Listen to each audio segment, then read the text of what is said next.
dit, il ne faut pas abandonner le PDCI RDA. C'est faire plaisir au RDR. Voilà pourquoi je vous demande, chers frères et sœurs du PDCI, sortons. Sortons pour venir dénoncer, comme vous le faites si bien. Et le 2 août, vous voyez que c'est vraiment, il y a une symphonie achevée avec l'opposition. Le 26, nous sortons ici à Paris, demain, et le 2 août, à Abidjan, il y a une marche historique. Vous voyez comment la symphonie elle est achevée.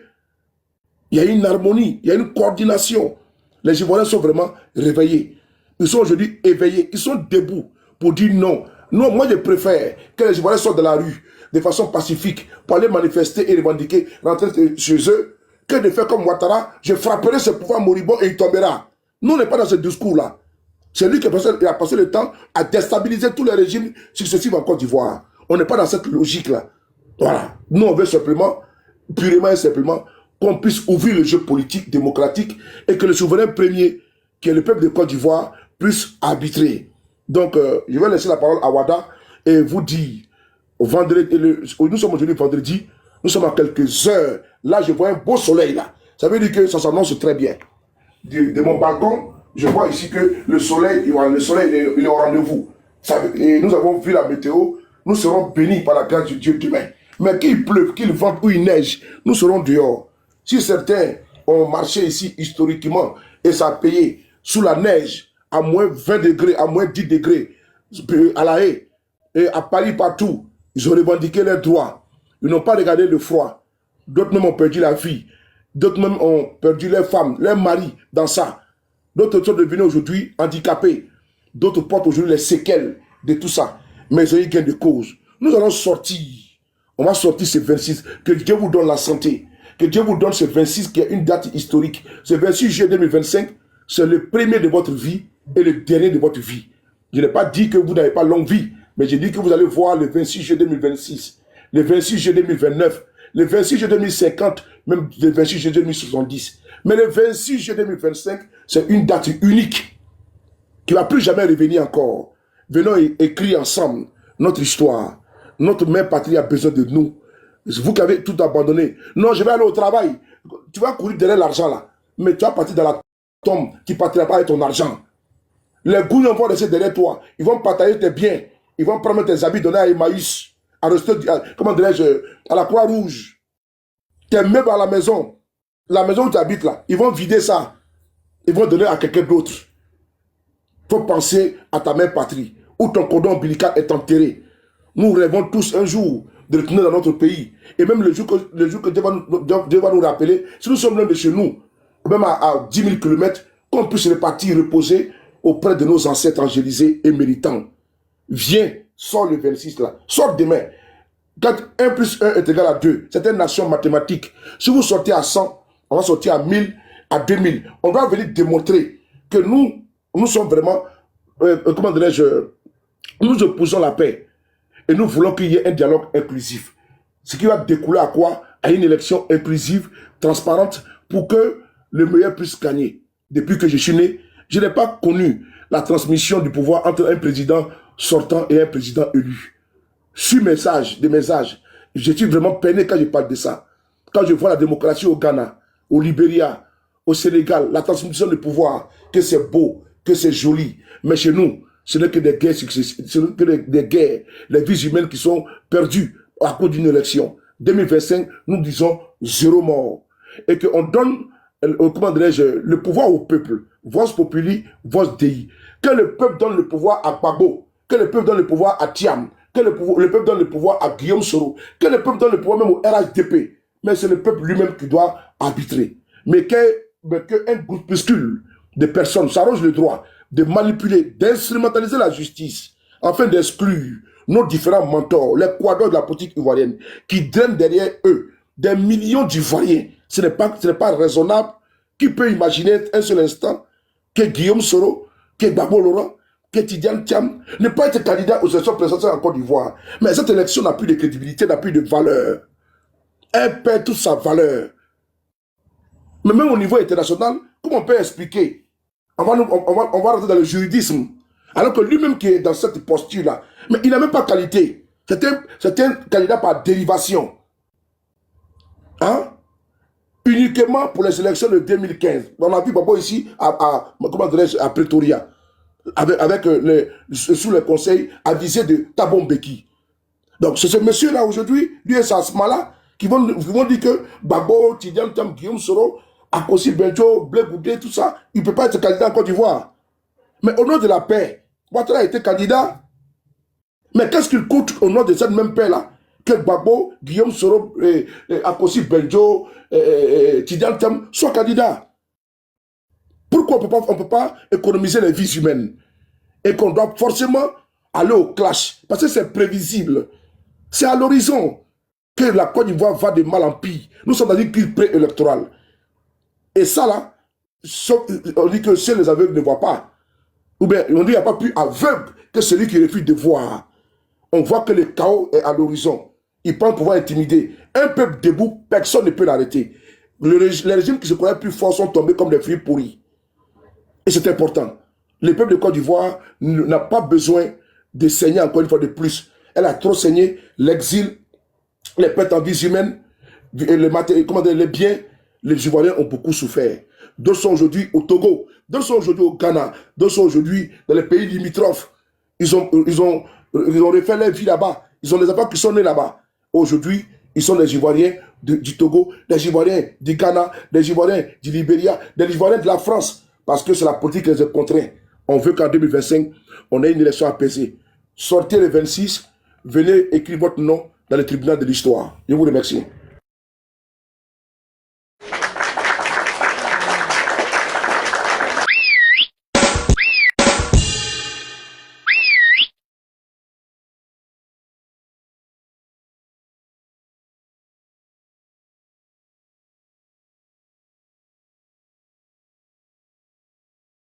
Monsieur Wada, vous êtes là? Oui, oui. Vous m'entendez? 565. Ouais, je salue tout le monde. Hein. Recevez mes chaleureuses salutations à Nina, Preskov, tous ceux qui sont la voix des voix. Voilà. Le grand frère KGB, vraiment merci pour le bel honneur hein, qui est fait à ma modeste personne. Wada, c'est mon nom, c'est sur mon nom tu bégayes comme ça. Non, c'est pas toi, je lisais, je dis Preskov. Preskov, c'est quelqu'un que j'apprécie énormément parce que c'est quelqu'un qui est l'ajout collectif, qui a l'esprit, mais franchement, moi je le remercie partout hein, quand je le vois par rapport à d'autres qui essaient de descendre certains partis à quelques heures, à quelques jours de la marche. Il est relativement difficile de prendre la parole après une intervention aussi voluptueuse, aussi riche d'enseignements qui vient de faire le grand frère, comment on appelle ça, Soulé. Et moi, je vous remercie tous. Aujourd'hui, si nous on a l'occasion sur un panel de venir nous exprimer, c'est parce que on a eu des dévanciers, surtout au GPS, qui ont vraiment mené cette lutte depuis le temps de Facebook. En l'occurrence, sous les Nina qui ont tenu là-bas. Donc, ce courage que nous, on a aujourd'hui, c'est grâce à eux. Franchement, moi, j'ai dit, moi, je ne finirai jamais de leur témoigner ma reconnaissance parce que c'est grâce à eux que l'esprit du GPS a tenu et malgré toutes les tentatives de tout ce qui était de bâillonner Guillaume Soro, de le faire taire, on a eu ces voix-là au temps de Facebook. Donc, moi, ce combat-là, je pense qu'on est quasiment à la fin, c'est grâce à vous. Vraiment, recevez vraiment l'honneur, tous les honneurs au niveau du GPS. Moi, les premières personnes à qui je dois les rendre, c'est à vous. En tout cas, bravo pour le combat que vous avez mené. Donc, moi, j'ai écouté tout à l'heure, mais avant tout propos, hein, permettez-moi de lancer un appel à tous les Ivoiriens épris de paix, de justice, de bonheur pour leur chère patrie, la Côte d'Ivoire. Vous êtes appelés. Et comme je le dis tout le temps, j'aime à le dire, hein, dans notre hymne national, il y a un vers qui est dit, frères fiers Ivoiriens, le pays nous appelle. Quand un pays nous appelle, ça veut dire, il y a la solennité de l'appel. Ça veut dire, le moment est tellement important. Donc, nous vous convions tous massivement à la place de la République demain 26, à venir témoigner votre solidarité vis-à-vis de nos leaders et aussi lancer un appel vu le très grand nombre de participants pour dire que dans un pays en Côte d'Ivoire, Il y a les responsables politiques qui sont bâillonnés, qui sont extraits illégalement, injustement de la liste électorale. Venez crier notre ras-le-bol. Et en même temps, venez vous voir, venez nous retrouver dans la ferveur totale, dans la joie, dans la discipline, dans l'amour fraternel, dans notre diversité. Franchement, demain, c'est toute la Côte d'Ivoire qui va se retrouver. Venez massivement. Pour ceux qui ont besoin de t-shirts, on est là, on va vous offrir des t-shirts. Vous allez voir la Côte d'Ivoire dans sa diversité. Vous allez voir l'amour qui sera sur tous les visages. Vous voyez quand les fils de la Côte d'Ivoire se retrouvent, quelle est l'ambiance qui est créée. Donc, venez, ce sera une fête, ce sera vraiment, vraiment festif. On compte sur vous, tous ceux qui sont dans les pays limitrophes, tous ceux qui vont venir, comme KGB qui sera là. Vraiment, merci KGB hein, pour cet amour pour le président Guillaume Soro. C'est un grand geste que tu vas faire. Vraiment, merci beaucoup. On sera très heureux de te voir. Donc, quand je dis ça, Nina, effectivement, voilà, vu ma situation professionnelle, ça que maintenant je suis beaucoup plus présent. Comme je suis en vacances pour 2 mois, je suis beaucoup plus présent sur les panels. Donc, tant que j'ai l'occasion, mais à un moment, j'ai fui le panel de cas, je vais passer m'a chassé un jour. Ça, je dis ça pour rigoler. Et moi, j'ai écouté, tu sais, dans la vie aussi, on ne finit jamais d'apprendre. Tu as dit beaucoup de choses. Moi, ça m'intéresse. Et merci aussi pour le témoignage que tu as fait vis-à-vis de ma petite personne.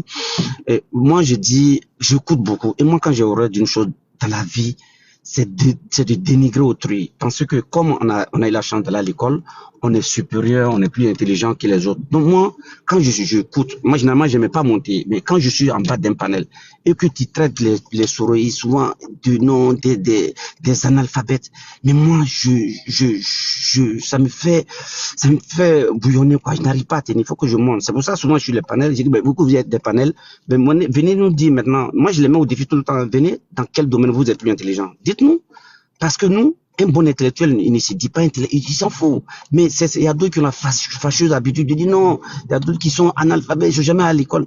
Moi, je dis, on est en politique. Et moi, je préfère quelqu'un même. De toute façon, c'est un message à faire passer. Si quelqu'un dans sa langue vernaculaire arrive à passer le message, moi, c'est plus important. Maintenant que moi, je suis allé à l'école, tout ça, c'est ma vie privée, ça. Mais là, on ne parle pas d'un devoir de classe, venir montrer qu'on a... Non, attention, on est en politique. La politique, c'est de gérer une cité. La politique, c'est d'avoir une vision, c'est de savoir rassembler. Quand il y a la discorde, c'est de savoir arbitrer les opportunités d'arbitrage. Quand il faut arbitrer, il faut avoir le sens. Voilà. Moi, j'ai dit, ben, écoutez, moi, je suis à des années-lumière de la compréhension de la politique face à quelqu'un comme Soulé. Non, à des années-lumière, il maîtrise la politique que moi. Mais je ne vais pas dire que je suis allé plus à l'école, mais moi, j'ai vraiment beaucoup étudié aussi. Mais la politique, je la maîtrise pas. Plus que quelqu'un comme Nina, c'est des personnes qui sont ancrées, qui ont des visions que moi, j'ai pas. Donc, moi, ça me fait mal, ça me fout les boules. Et aussi, ce qui me dérange aussi, c'est que quand souvent tu es en bas, tu écoutes des panels qui ont des propos avilissants, abjects, cyniques, dégradant vis-à-vis de ton leader, tu es obligé de monter pour lui apporter la réplique, pour dire, mais écoute, le bonheur dont tu te gargarises aujourd'hui, tu te jouis, tu profites aujourd'hui, là, il y a quelqu'un qui est à la base de ça, qui s'est battu, qui a perdu toute sa jeunesse à 29 ans, qui s'est mis devant une lutte pour toi, mais justement, aujourd'hui, là, regardez comment vous êtes, votre capacité de reconnaissance envers cette personne. Et c'est cette personne qui est en exil. Dans la politique ivoirienne, personne n'est en exil, c'est pas Guillaume Soro. Depuis combien des années? Combien d'années? Celui qui était à la base du tout, de votre bonheur. Mais réfléchissez, on peut pas, comment on peut ça, jouir d'une telle ingratitude avec autrui et penser qu'on est dans le bois chemin. Franchement, un moment, ouvrez les yeux. Donc, ça fait que nous, on est obligé pour leur dire, et puis, pour les recadrer, et puis, après, ceux qui viennent, parce que, en fait, la pire des choses, c'est devenu, puisqu'on parle à ceux qui sont en bas, c'est devenu essayer de les embobiner avec des chiffres qui sont faux. L'économie, donc moi, comme je me sens bien dans les statistiques avec des chiffres, moi, ça me dit, mais venez mentir, et il y a quelqu'un qui va accepter. Venez donner des taux qui sont pas vrais. Tu sors un taux, mais comment, ils ont quel calcul qui donne ce taux, tu viens mentir. Donc moi, quand je sais que c'est faux, je viens sur toi, je dis, non, ce que tu dis, c'est faux. Voilà, c'est faux. Parce que il y a d'autres qui sont, tu viens les tester même, ils mentent. Donc, souvent, c'est pourquoi moi, j'aime la construction, mais j'aime ça.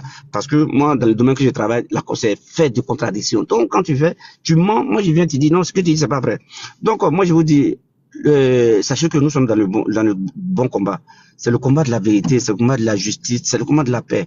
Aujourd'hui, la plateforme qui a été créée par le président Gbagbo, c'est une plateforme de vision. Parce que la plateforme, quand vous voyez, c'est une plateforme, ce n'est pas une plateforme dite forcément politique. Elle est citoyenne. Et quand ça veut dire citoyenne, ça veut dire tout le monde peut se retrouver là-bas. Ceux qui ont des problèmes personnels, ceux qui ont des problèmes de justice, tout le monde peut se retrouver. Quel que soit, nous, on a notre idéal politique, le PPAC a le sien, comme le PDCI. Mais aujourd'hui, on a un dénominateur commun. c'est que nous sommes exclus de la liste électorale. Donc souvent, il y a ceux qui vont essayer de nous abobiner, à nous faire passer. Non, ce qui nous préoccupe aujourd'hui là, nous devons battre le pavé, sortir massivement, dénoncer sur tous les plans, pour que la communauté internationale sache que vraiment, voilà un pays dans lequel les leaders des 4 grands partis d'opposition sont exclus. C'est pourquoi moi je leur dis, transposez ça à n'importe quel pays et vous-même, quelqu'un vous posez cette question, ah, je suis dans un pays, les 4 leaders sont exclus. Qu'est-ce qui vient à l'idée? La première des choses, c'est que c'est injuste. Et on doit faire face à cette injustice, on ne doit pas se taire, on ne doit pas fermer la bouche, on doit se lever comme un seul homme, dénoncer. Donc, tout ce que tu l'as dit, c'est ça. Aujourd'hui, le pays nous appelle, le pays a besoin de nous, le pays regarde, il nous regarde en pleurs. C'est nous qui devons nous lever pour venir sécher les larmes de notre nation. C'est nous, et sécher les larmes, ça consiste à quoi? Ça consiste à sortir. C'est pourquoi, tu l'as dit, il ne faut pas qu'il y a d'autres qui vont trouver des excuses. Je travaillais. Un jour de travail n'a pas jamais rien gâté dans ta vie professionnelle en France. Voilà, un jour de travail va rien gâter. Sortons massivement. Venons dénoncer. Parce que, et surtout, évitons, quand on vient, il faut qu'on se mette en groupe parce qu'il y a d'autres qui seront là pour voir les photos en début et à la fin. Donc, sortons massivement.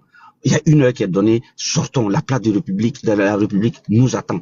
Donc, moi, je compte sur tout le monde. On compte vraiment sur tout le monde parce que c'est une démonstration de force. Vous allez voir vos communicants, ceux que vous adulez, ceux que vous appréciez seront là, ninant tout le monde. Vous allez voir tout le monde dans une ferveur indescriptible. Donc, je t'appelle, laissez pour le moment ce que nous proposons, tout ce qui est, non, c'est la marche. Donc la marche, la sortie, parce qu'on a foi à des grands leaders, des leaders qui ont une vision. La Côte d'Ivoire doit nous revenir. La Côte d'Ivoire doit être au centre de tout ce qui est en Côte d'Ivoire. Aujourd'hui, le pays nous appelle. Nous ne devons pas distraire par tous ceux qui vont sortir des propos fallacieux, tout. C'est une perte de temps. Parce qu'aujourd'hui, la vision qu'elle a, surtout au gars du PDCI, faites les appels. Parce que moi, je trouve que les appels sont pas trop récurrents là-bas. Faisons l'appel. Disons, lançons l'appel à nos frères, sortons parce que nos leaders sont dans la vérité, nos leaders sont dans la justice, nos leaders on vise la paix. Aujourd'hui, on veut une élection inclusive, on veut une élection dans la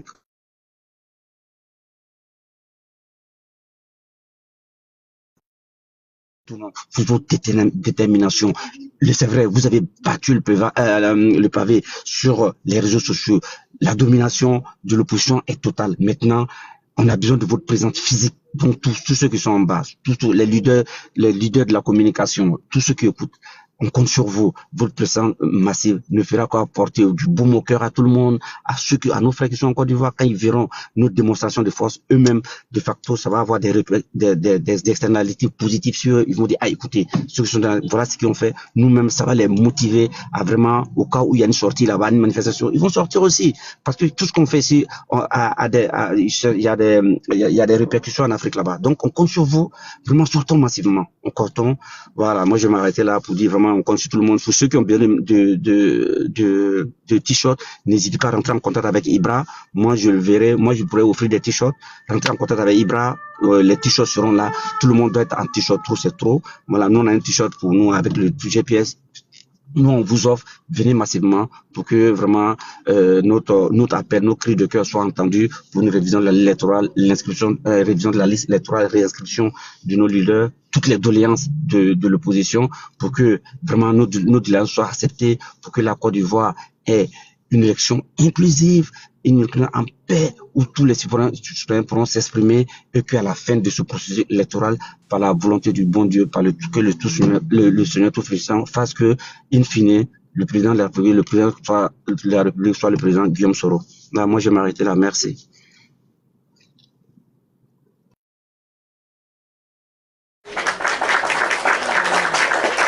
Amen.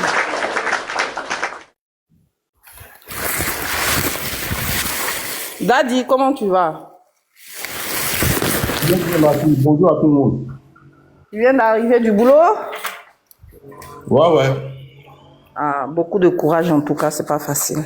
Merci ma fille, on se verra demain, Inch'Allah. Amina Yarabi, vas-y.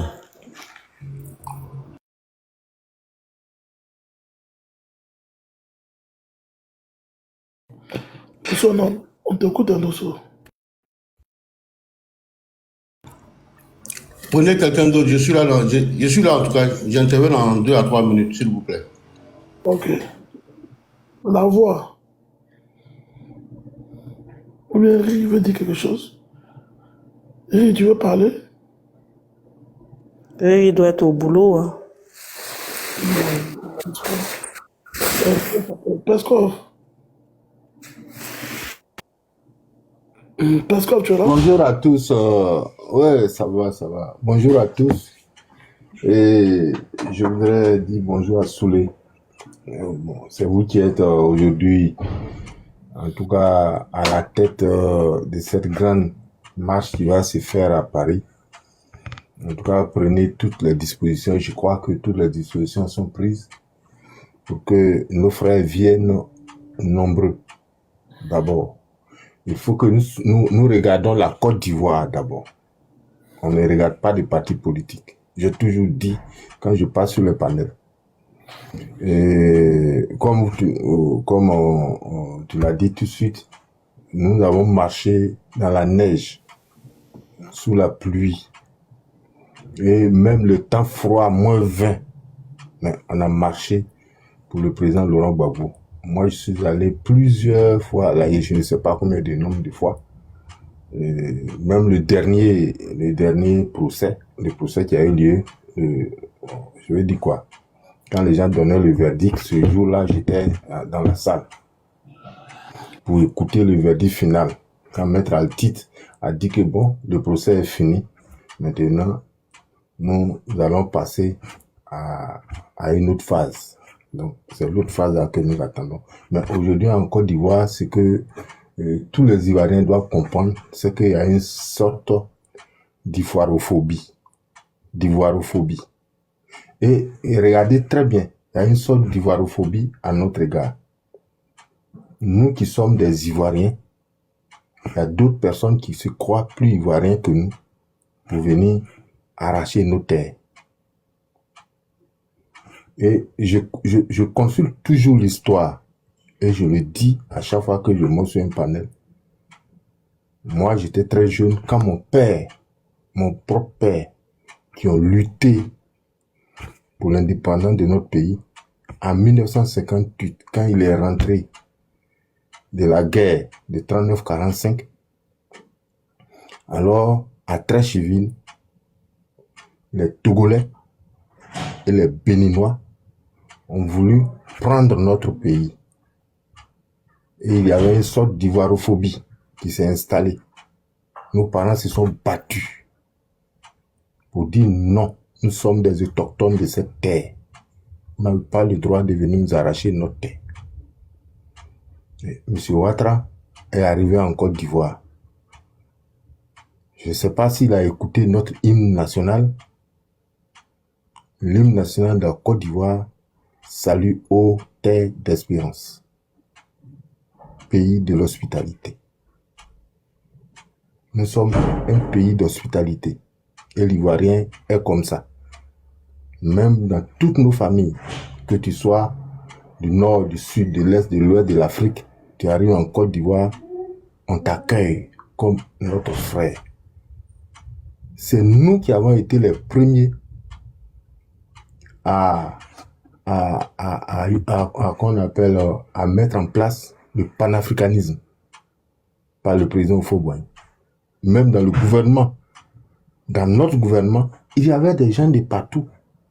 Avant, le monsieur de la Cour suprême était un Béninois. J'ai oublié un peu son nom. Et avant que un Ivoirien ne vienne être à la Cour suprême. Et il y avait même dans le gouvernement il y avait toutes sortes de personnes venant de divers pays d'Afrique. Et nous nous aimions, nous pratiquions notre hospitalité, il n'y avait pas d'embâche, il n'y avait pas de problème.